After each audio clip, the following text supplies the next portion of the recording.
সাগরপাড়ায় মাধ্যমিক পরীক্ষার্থীর খুনের ঘটনায় প্রায় 1.5 মাস পর গ্রেফতার দাদা।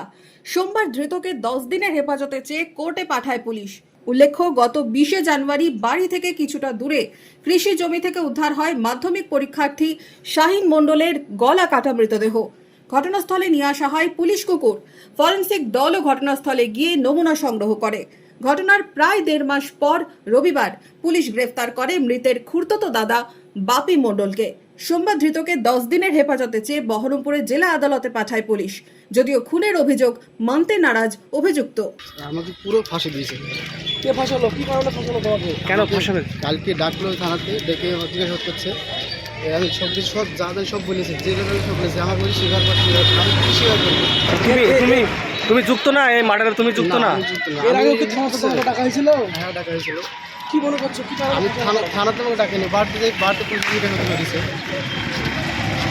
আমি কিছু যাই না, আমি কিছু যাই না, আমাকে ইয়ে করছি।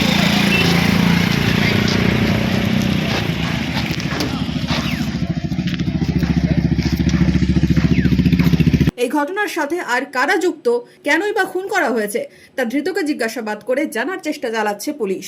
মনমোহিনী হেলথ কেয়ার, স্বাস্থ্য সেবায় অটুট শ্রেষ্ঠত্বের শিরোপা। জেলায় প্রথম robotic knee replacement, cardiology with cath lab, neurosurgery, specialized trauma unit থেকে স্মাইল ট্রেন, একগুচ্ছ পরিষেবায় নিয়োজিত।